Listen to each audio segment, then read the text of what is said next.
Well, good afternoon, all. Welcome to the GreenGov and Penn State Sustainability Webinar Series. Our topic today is State Government Climate Actions, and I'm Matt Reese, GreenGov Deputy Director. First, we'll start out with a few housekeeping items. For those of you who may have participated in our webinar series previously, you'll notice a few changes today. We have shifted from using Microsoft Teams to a Microsoft Teams live broadcasting due to the increase in participants joining these events. Thank you all for joining in and making this a huge success. With this technology shift comes a few changes to the webinar format, and I want to briefly walk through the Teams live features. In your lower left corner, you'll have a volume control. Also, if you need to briefly step away, you can select the pause icon and restart when you return. In your lower left corner, you have a closed caption option. If you have questions during the event, please use the question and answer feature. If it's not already open for you during your login, you can find it in the upper right corner identified with a question mark icon. There'll be no opportunity for open mic question and answers. Q&A following the presentation was available in the past. However, it is not with the Microsoft Live event. So please type in your questions into the Q&A and submit them as they come up. We'll plan to answer questions at the end of the presentation. This webinar is co-hosted and supported by the GreenGov Council and Penn State Sustainability Institute. The GreenGov Council was established by Governor's Executive Order 2019-01, which requires Commonwealth agencies to lead by example, promoting energy conservation and sustainable governance. The executive order sets goals for the Commonwealth, including the goal of achieving a 26% reduction in greenhouse gas emissions by 2025 and an 80% reduction by 2050. The mission of the GreenGov Council is to encourage the incorporation of environmentally sustainable practices into the Commonwealth's government's policy, planning, operations, procurement, and regulatory functions, and to strive for a continuous improvement in efficiency and performance working with state agencies. Results in agency progress are measured through the GreenGov Agency Certification Checklist, filled out annually by each participating agency. The completed 2019 and 2020 agency checklists are now on the GreenGov website for review and reference. We also have the 2020 GreenGov annual report posted on the website. This report is a roll-up of our progress on all of our goals and initiatives and has become the go-to report for sustainability efforts within the Commonwealth. Partnering to produce these webinars is Peter Boger of the Penn State Sustainability Institute. Peter is the Assistant Director for Community Engagement at Penn State University's Sustainability Institute and responsible for developing strategic programming and partnerships that help Penn State leverage its resources to promote sustainability throughout the Commonwealth of Pennsylvania.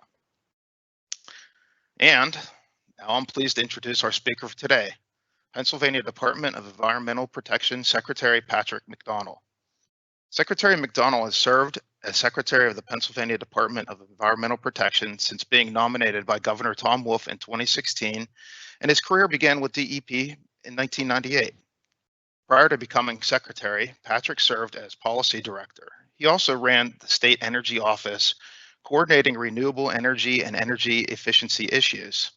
In addition, he served as Deputy Secretary for Administration, overseeing the agency's budget, human resources, and information technology programs. Previously, Secretary McDonnell spent over 3 years as Executive Policy Director for former Public Utility Commissioner Pamela A. Whitmer, focusing on electric, natural gas, and water issues. Secretary McDonnell is currently President of the National Environmental Council of the States and has also served as the Council's Vice President, Treasurer, Vice Chair, and Vice Chair of the Innovation and Productivity Committee. A native of Philadelphia, Secretary McDonnell earned his master's degree in political science from Lehigh University and his bachelor's degree from DeSales University. He lives in Harrisburg with his wife, Colleen, and their 4 children. Thank you so much for that introduction, Matt. And thank you to the Penn State Sustainability Institute for co-hosting the second year of great webinars with the GreenGov Council. Before I begin with the main presentation, just wanted to highlight with Earth Day coming up that it's a good time to make a public service announcement about litter. This past year has shown beyond a doubt what we've all known all along, that the outdoors is essential to our quality of life here in Pennsylvania. So I want to invite you to join in the Pick Up Pennsylvania litter campaign that's going on now through Earth Month and into May. Pick Up Pennsylvania includes hundreds of community litter cleanup events around the state, and supplies are provided by DEP and the Pennsylvania Department of Transportation. It's easy to volunteer. Just go to the Keep Pennsylvania Beautiful website, find an event near you, or you can register your own event. Make sure you mask up, put on sturdy shoes and gloves, and head outside with a small group of your family, your friends, your coworkers. Even a modest event can help make an immediate impact. I know this because I've joined in a number of Pick Up Pennsylvania events. In fact, immediately after this presentation, I'm running out to do an event here locally with some of my DEP and PennDOT colleagues, as well as residents in the Harrisburg area. And I'm sure wherever you're watching this from, you can find one too. So encourage you to get out there, Pick Up Pennsylvania, and help us address the litter issue within the state. So the main thing I'm here to talk to you about is the work that we're doing around climate change. And I'm excited to talk with you today in particular about actions that we at the department are taking. Also want to note a few things that are coming around the bend, and even some actions you all may be able to take to help. Earth Day is April 22nd, and next slide, Mark. And this year, DEP is celebrating it with the theme, Protect the Environment for All Pennsylvanians. This message honors the 50th anniversary of the Environmental Rights Amendment in our state constitution, which was ratified in 1971. As you may know, that amendment states that our public natural resources are the common property of all Pennsylvanians, including future generations. Now, this may seem self-evident, but with it being Earth Month and with this being the theme, really want you to think about that amendment for a moment and what it means. It means our land, our air, our waters belong equally to all of us, whether you're in a city, a suburb, or in the country. Belongs to our farmers, our communities, our businesses, our schools, our governments. The list goes on. It belongs to us, it belongs to our grandparents, it belongs to our parents, and our children and their children. And because the environment belongs to everyone, DEP works on behalf of everyone, striving to bring diverse interests into balance. Well, we try to see all sides of an environmental question, both now and as we look into the future as well. And if you try to get everybody in the room to agree on how to approach something, that can be a tall order. But that's the challenge that we take up every day at the department, and climate is a great example. The primary questions that climate change really presents to us are, how can we slow down the thermometer to lessen the future negative impacts of climate change for all Pennsylvanians? How can we help Pennsylvania adapt to changes that we've already seen start happening? And how can we imagine and take advantage of new opportunities that might arise for improvement in our quality of life, including creating new jobs? When I started with DEP more than 20 years ago, we were already beginning to work in the climate space. The office I worked in oversaw energy efficiency and renewable energy projects. And back in those days, it was a win to get a 16 megawatt wind farm in Somerset County or a wind turbine and solar panel placed at Hershey Park. Things have definitely changed in the intervening 2 decades. A couple of the big early drivers of our clean energy development within the state were the Alternative Energy Portfolio Standard Act and Act 129, which is the state's Energy Efficiency Act. The Portfolio Standard Act sets requirements for electric utilities to purchase a certain amount of renewable and alternative energy as part of what they deliver to customers. And I'll talk more about that in a few minutes. Act 129 requires electric utilities to create programs to reduce electricity usage for industrial, commercial, and residential customers. They're going to be kicking off phase 4 of that program later this year. So Anyone listening who has an interest in energy efficiency, I would encourage you to contact your utility and see if there's a program that might fit the projects that you're looking at. The department's focus on climate specifically started in earnest over 10 years ago when the Pennsylvania Climate Change Act of 2008 charged us with tracking greenhouse gas emissions, studying climate change related impacts, and issuing climate action plans on a regular basis. In recent years, under the Wolf administration, there's been a plethora of new work to address climate change in Pennsylvania. At the governor's direction, DEP has begun significant action to reduce emissions in the electricity and transportation sectors. Meanwhile, we've also developed new educational outreach and funding programs, as well as new data and tools to inform climate decision-making and action. We now have an arsenal of resources to equip legislators, local government leaders, business owners, farmers, schools, community leaders, and individual residents to fight climate change. Next slide, please. First, we have the data that to lay to rest not only the question of whether climate change is real, but that Pennsylvania's climate is in fact changing. Last summer, we issued the 2020 DEP Climate Change Impacts Assessment with research from the Penn State Environment and Natural Resources Institute. Anyone from the Institute who may be here today, thank you for all your good work on that. That data shows that over the past 120 years, our state average temperature has risen nearly 2 degrees. The state average rainfall has increased about 10%.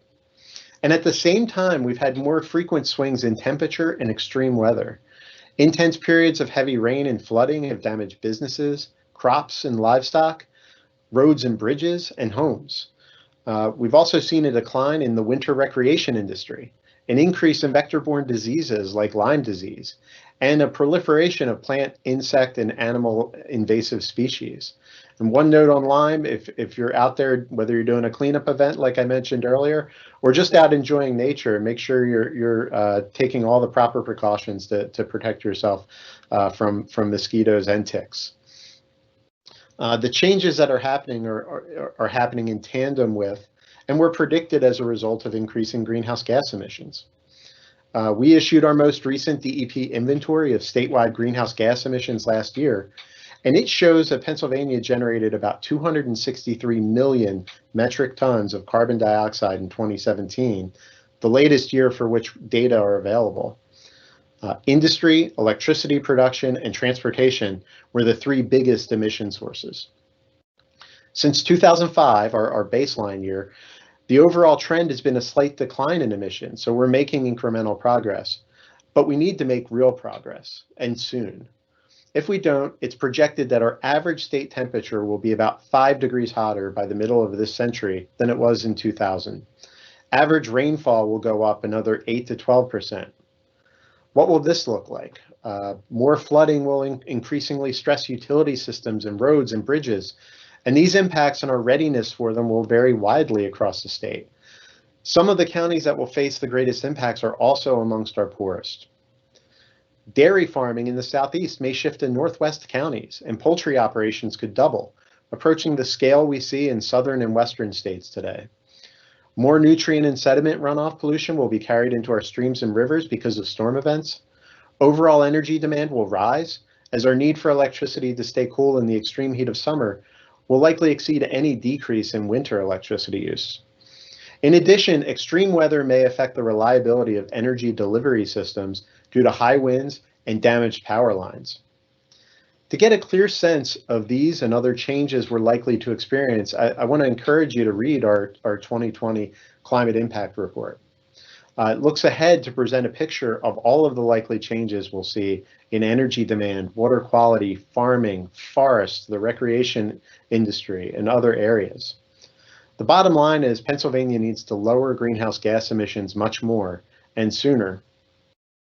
The governor has set a statewide goal, as was mentioned earlier, to lower emissions 26% by 2025 and 80% by 2050 compared to 2005 levels. We need every sector to step up. Electricity generation, transportation, manufacturing and commerce, agriculture, construction, and absolutely us here in the government. Next slide, please. So let's consider the grid and electricity first. The cleaner our grid, the better our other greenhouse gas reduction measures are. As I mentioned, we generated about 263 million metric tons of carbon dioxide in 2017, and the electricity sector was responsible for 29%. And that places us fifth in the United States for CO2 emissions from electricity generation.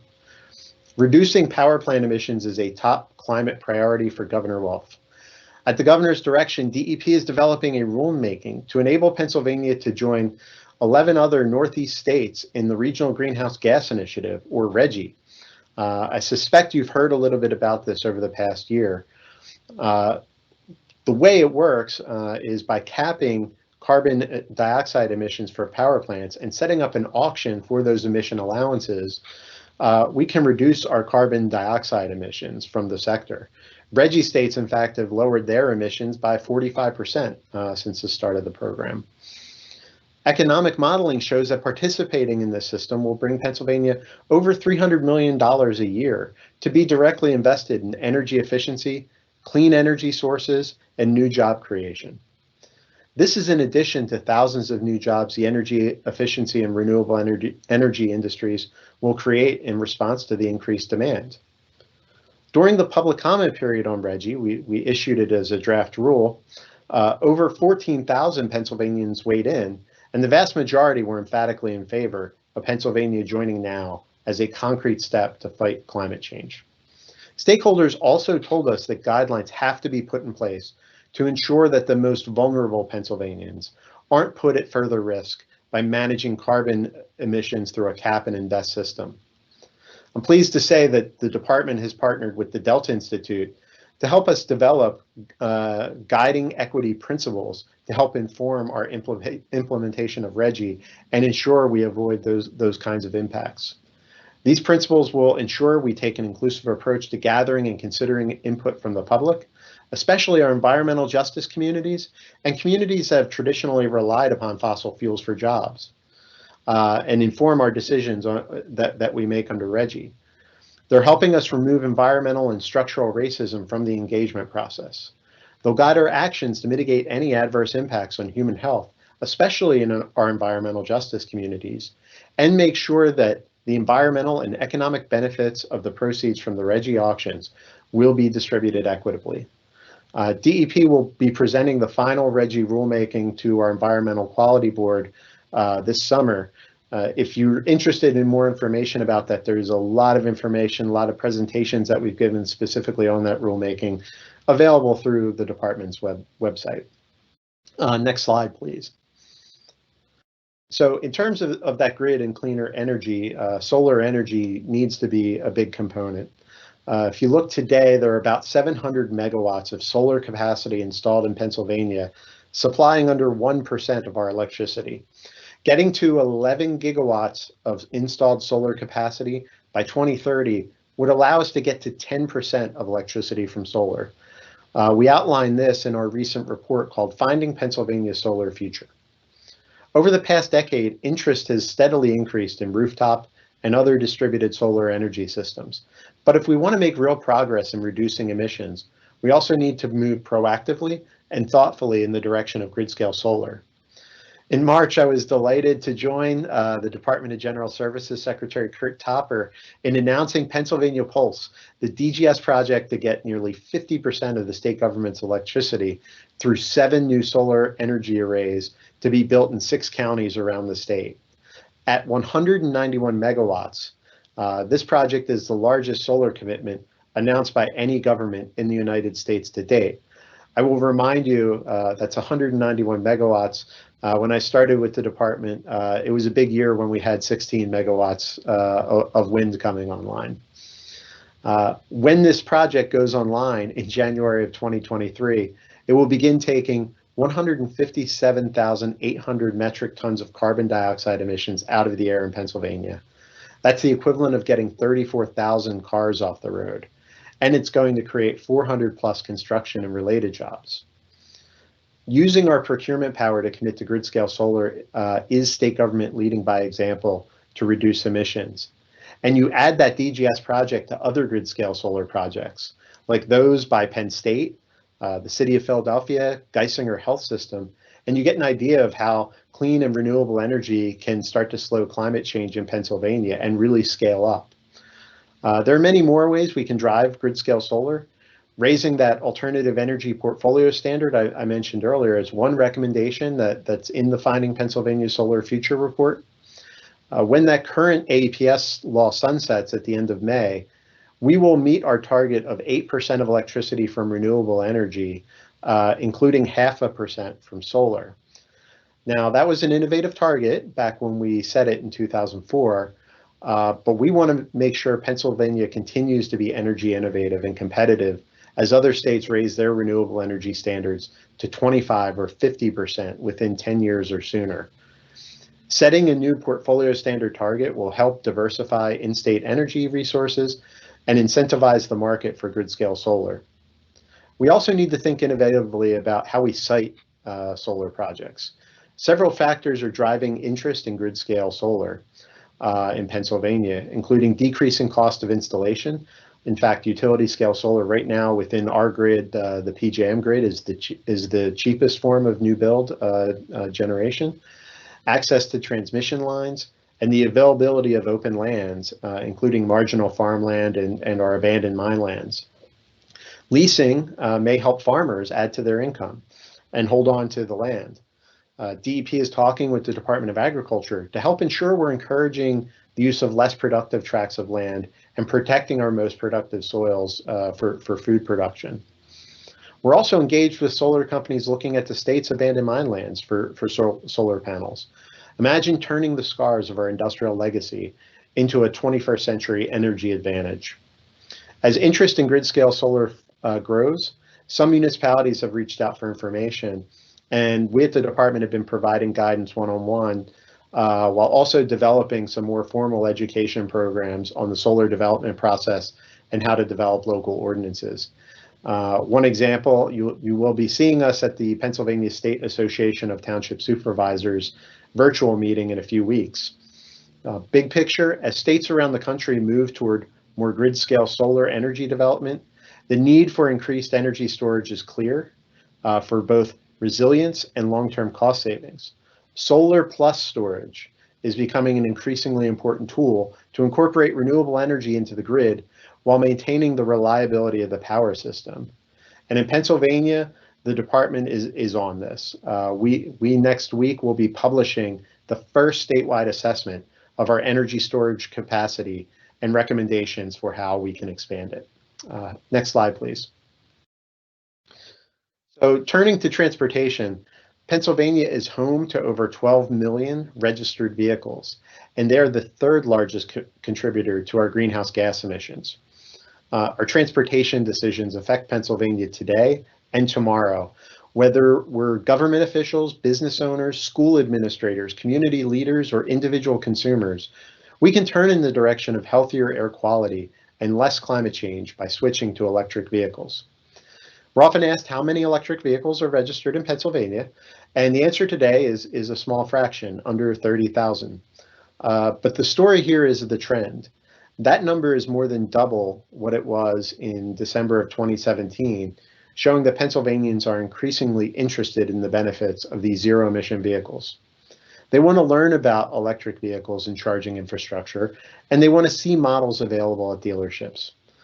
Again, at Governor Wolf's direction, DEP has begun drafting a proposed rulemaking that would amend the Pennsylvania Clean Vehicles Program to establish a requirement for automakers to include light-duty electric vehicles as a percentage of their model offerings.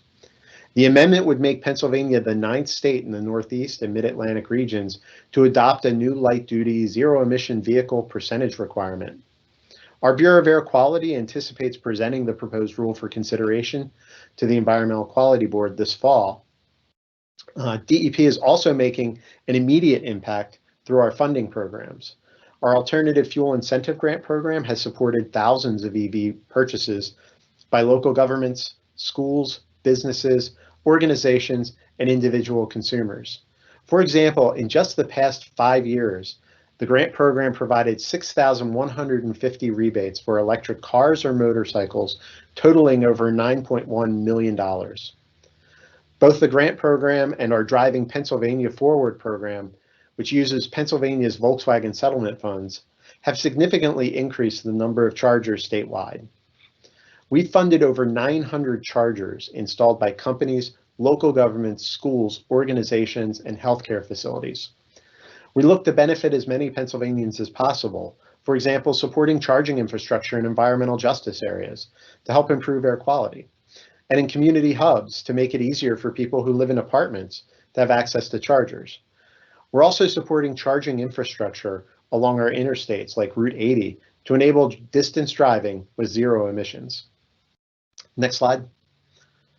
So many of the actions I've been talking about reflect recommendations in the Pennsylvania Climate Action Plan from 2018, which we developed with state agency partners and many other stakeholders.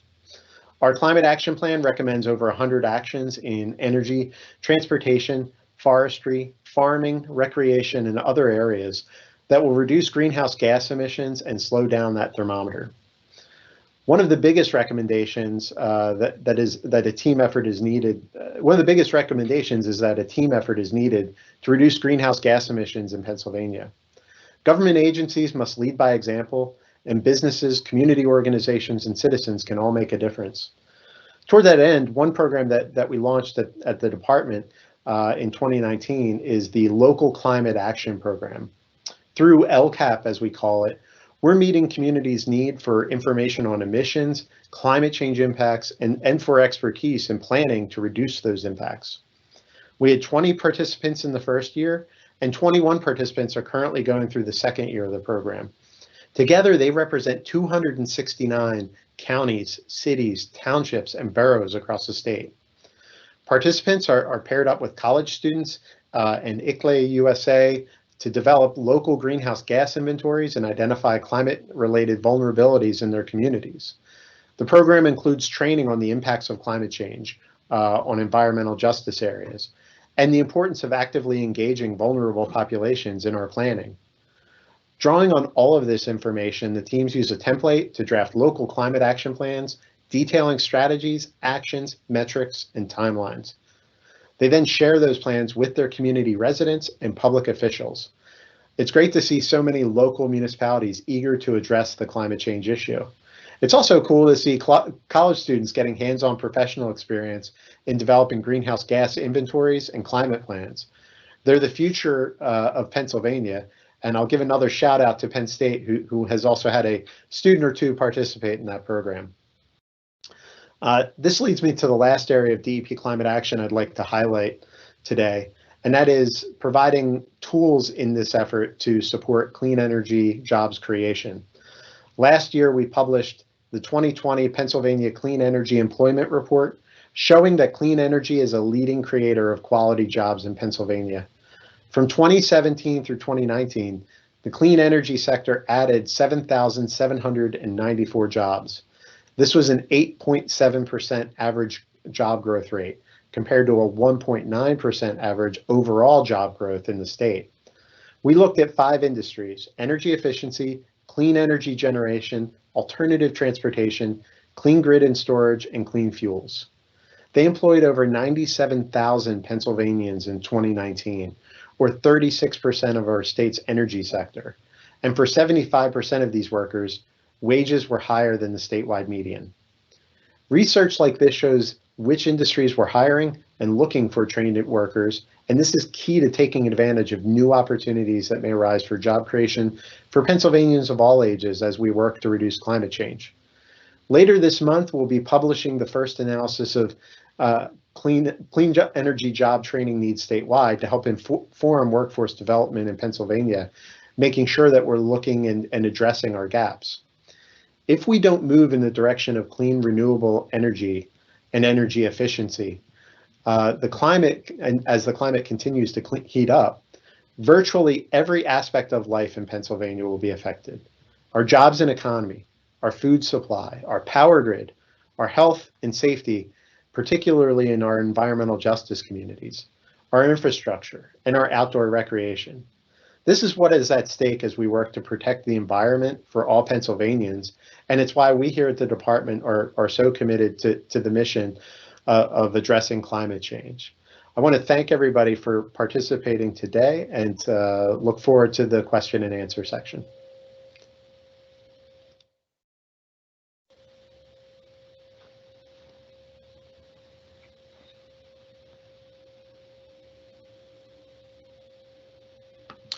Thank you, Secretary McDonnell, for your terrific summary of climate actions being taken by the Commonwealth. We're certainly grateful for your commitment, actions, and leadership in the reduction of energy consumption and associated carbon emissions in Pennsylvania, leading to a clean and sustainable environment for all of us. Next, we'll open the question and answer section with webinar attendees. Looks like we have one from Kara Roggenkamp, Ben Avon Borough. Our borough is developing a local climate action plan with technical assistance from PA-DEP. It turns out that residential heating is our community's biggest source of carbon emissions. One of the strategies we need to pursue is retrofitting homes to run on clean energy, switching to heat pumps instead of gas furnaces, for example. State and utility incentives and rebates are all geared towards efficiency improvements, not electrification. This is a relatively new arena in building construction and retrofitting older homes. And retrofitting older homes is technically challenging and expensive. What changes to PA policy can help incentivize building electrification, particularly for homeowners? No, it's a great question, and I will go back to one of the things I was pointed out there, which is the incentive and rebates directed toward the efficiency improvements. It's one of the things I know when I was doing some of this work years ago, more directly in the program. You always want to start with that energy audit and making sure you're managing that building envelope, reducing the amount of energy you're using, so that you can right size that system that you ultimately put in. You're right. There really aren't, particularly for older homes. It's a challenge to find incentives for making those kinds of changes. It's the type of thing we could look at in the context of RGGI, as I mentioned. There's $300 million available to fund a variety of projects, and some of what we may be looking at are incentives for buildings as they are a major source of carbon emissions across the Commonwealth. The other thing is just looking at the codes requirements. We recently had an update to I believe it's the 2015 construction code, including the energy sections of that. So that still allows you to use all of those potential fuels, not just heat pumps and electrification. But it's something that at the local level, municipalities can certainly look at as well. Thank you. Next, we have a question from Norm, who asks, would you know if there is any progress in removing the barriers to state facilities in installing solar arrays, making the power purchase agreements less restrictive?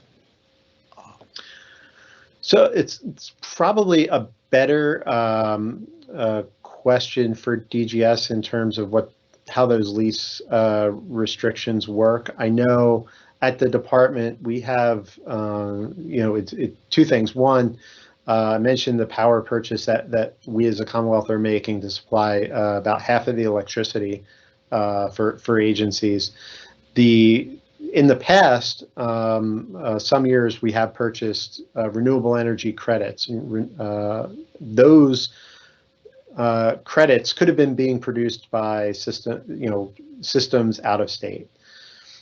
What this procurement strategy did was allow us to make sure that those were being built within the state. So even if it's not at the site itself, it is solar energy that we're building and purchasing in the Commonwealth to provide that electricity.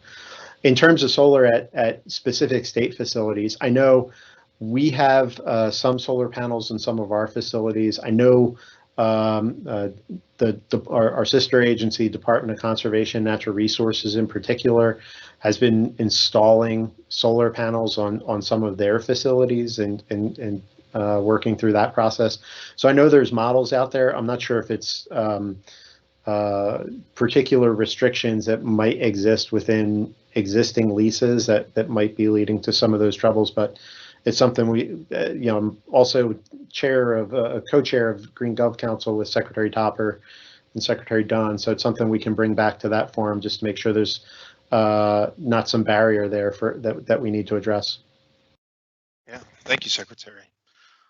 Next one is from Paul Scanlon, who asks, are there grant opportunities for colleges to assist with LCAP planning? So right now we are, and I'd have to double check with the Energy Program Office in terms of exactly how we're funding that LCAP program. I know one of the things we've been looking at is how we utilize some of those energy dollars to help support. Now that we have some municipalities that have gone through the planning and the inventory development process, how do we support specific projects within some of those communities? To be blunt, we currently don't have a lot of resources in that area. We get some federal dollars that go for our energy programs. Again, some of those resources may be something we would look at through those RGGI dollars to help support further greenhouse gas emission reduction. Nice. We have a question from Peter, and it's in regard to greenhouse gas emissions as well. And Peter asks, is there any data available on the reduction in greenhouse gas emissions due to the increase in people working from home from the COVID exercise, basically? So we've done a little bit of looking at data around, I'm not sure greenhouse gases in particular, but some of the other pollutants. And I'll say what I think the top level takeaway in that was what we saw was some reduction in particular of light duty vehicle mileage. Not really seeing an impact on truck traffic, which tends to be a big driver in the transportation sector. On the buildings, again, I don't have a great sense, but what I've heard and read is that it's a relative wash, that we're seeing a lot less usage, obviously, at some of the commercial buildings. But that's offset by increased usage at residential buildings, which candidly tend to be less efficient in terms of operation. So I know, again, that was some of the top level data I know I saw early on. I can check with our quality staff and see if we have updated information around that. Thank you. Next one is from an anonymous, and it says, do you anticipate additional financial incentives for EV purchases or for installing rooftop solar? So, again, it's things that we're definitely considering in the investment plan for RGGI and where those dollars might be used. Currently, and I always try to highlight this as much as I can on the vehicle side, we have $119 million that we have access to through a trust fund to support clean energy, clean vehicle infrastructure. And that goes across the board. It's everything from exactly what you would think it is, cars and trucks and buses, to cargo handling equipment, to port infrastructure, to trains. There's $119 million available over the next few years just through those programs. And I would say it's a good problem on the one hand, but it's also, once that money's gone, it's gone.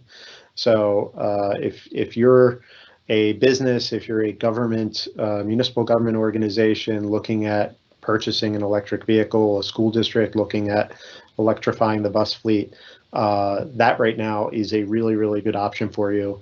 Beyond that, we have the Alternative Fuel Incentive Grant Program I mentioned that has both rebates as well as grant dollars available for clean vehicles. And then really the only dollars on the solar side have been through either the Commonwealth Finance Agency, which will provide grants for some solar projects, or through the Energy Development Authority, which I chair. Again, there's not a lot of money within that latter one, but those are some of the existing options, short of having some other funding sources like the RGGI revenues. Next is a question from Teresa Black, and she asks, is there any effort to focus on jobs and job training in areas that depend on fossil fuel industry for employment to assure that these areas can be supported economically in the future? Absolutely, and that's, I mentioned our engagement of the Delta Institute. That's actually one of the reasons why we engaged them in particular. Is it's work that they have done in some other states, engaging communities around displacement of fossil fuel sources. One of the things as we look at the modeling that we did for RGGI that we see is by the end of this decade, most if not all of the coal facilities or coal generation anyway go away. So the important thing from our perspective is to make sure we're proactively planning for a transition that we know is coming and we're about to see happen. That's why we've engaged Delta. That's why we're thinking about that in terms of the use of those RGGI proceeds. And I should point out, as part of budget, the governor outlined, while we won't see those revenues for a couple of years, the governor outlined the development of a energy transition fund, energy justice fund for supporting exactly that kind of effort. Next, we have a question from an anonymous participant. Is geothermal heating and cooling being incentivized as an option to reduce greenhouse gas emissions? So I don't know that we have direct incentives through our programs. I'm not sure if there's utility incentives for that. That's, again, something I can bring back to the Energy Program Office to see if there's any specific work going on in that area. I know in the past, and it's basically been a more project-by-project evaluation, where we've looked at some geo-exchange systems within the state in terms of providing heating or cooling. Okay, next is a question from Allison. Are emissions from waste streams being addressed in the plans? Yeah, so in particular, there's a couple of things within that. One is at the landfills themselves, we're doing a lot of methane capture and use. So we see energy being produced. In a couple of cases, we're actually seeing renewable natural gas being produced to fuel trucks at the landfills. So there's that kind of work going on the one hand. On the other, one of the things on the waste side, we've in particular been focused on getting a better handle on is the organic waste stream, which is where a lot of those methane emissions from landfills come from. So we're actively trying to figure out how we better incentivize through our reg structures and other ways, more composting, more biodigestion, those kinds of programs across the state, which can be important ways of reducing that. I know in at least one case, we worked with a facility that wanted to take trimmings from it's pre-consumer food waste from a grocery store and process that. And we worked with them to figure out an effective way to do that through some of our permitting processes. So the food waste and organic waste issue is certainly a biggie in terms of how we evaluate this. Looks like we may have time for one more question in here, and it comes from Heather, and she says, congrats on PA's movement towards RGGI. How confident are you that there will be a new RPS under this administration this year? If so, what % do you think will be successfully carved out for solar?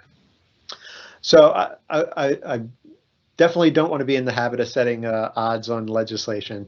I will say encourage people to definitely read the Finding Pennsylvania's Solar Future report. In that report, there's a number of recommendations, one of which is an increase in the solar requirement under the portfolio standard to between 4 and 6%. So, that was the number we had identified within the context of the portfolio standard. Whether or how that moves through the legislature, I wouldn't even want to take a guess at setting odds on at this point. Okay. Well, again, thank you, Secretary McDonnell, for your terrific summary of climate action being taken by the Commonwealth. In closing, today's presentation has been recorded and will be posted to the GreenGov website for review and reference within the next week.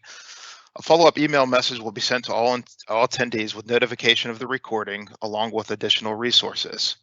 Our next webinar is scheduled for Friday, May 14th, entitled Hidden Burdens, Using Mapping to Advance PA's Environmental Justice, and will be featuring Peter Buck, Nyla Holland, and Nebraska Hernandez of the Penn State Sustainability Institute. Thank you all for your attendance today, and have a great weekend.